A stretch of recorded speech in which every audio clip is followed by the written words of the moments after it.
Hello guys, welcome to my channel. তো আজকে আমরা বানাচ্ছি পাস্তা। মানে আমি বানাচ্ছি না, আমার ভাই বানাচ্ছে। সত্যি বলতে গাইজ, আমার থেকে আমার ভাই ভালো রান্না করে। আমার রান্না যতটা না টেস্ট হয়, তার থেকে আমার ভাইয়ের রান্না ভালো টেস্ট হয়। তো চলো আজকে তোমাদের আমার ভাইয়ের রান্না দেখাই। তো প্রথমেই ও পাস্তাগুলো সেদ্ধ করতে বসিয়ে এখন সবজি কাটছে। আমার তো রান্না করতে ভালোই লাগে না, আমার থেকে আমার ভাইয়ের বেশি রান্না করতে ভালো লাগে। তো ও আজকে পাস্তা বানাচ্ছে আর আমি তোমাদের ভিডিও করে দেখাচ্ছি। তার মধ্যে আমি এসে বললাম একটু সবজি কাটতে, কিন্তু আমার দ্বারা তো হচ্ছিলই না, তাই ও নিজেই নিয়ে আবার কাটা শুরু করলো। মা বানাচ্ছিল পিঠে, আর তার মধ্যে ও পাস্তা বানাবে। জেদ ধরেছে যে আজকে পাস্তা বানিয়েই ছাড়বে, তাই মা এদিকে গ্যাসে পিঠে বানাচ্ছে। গ্যাস তো খালি নেই, তাই ও উনুনেই বানাবে। সত্যি বলতে গাইজ, আমার রান্না করতে এতটা এনার্জি নেই যে আমি গ্যাস বাদ দিয়ে উনুনে এসে বানাবো কিছু।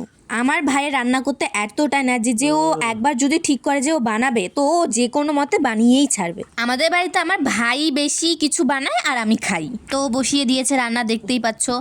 অনেক ধরনের মশলা দিচ্ছে, তারপর ঘাটছে আর ঘাটছে, তারপর পাস্তা দিয়ে দিল। তো পাস্তা দিয়ে ও অনেক ধরনের মশলা দিয়ে ঘাটছে ঘাটছে আর ঘাটছে আর ঘাটছে। তো দেখতেই পাচ্ছ গাইস, আমার ভাই কি সুন্দর করে রান্না করছে, খুব সুন্দর।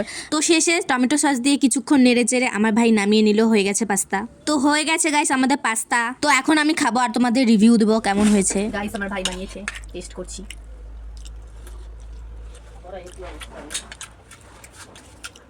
খুব টেস্টি হয়েছে, খুব টেস্টি।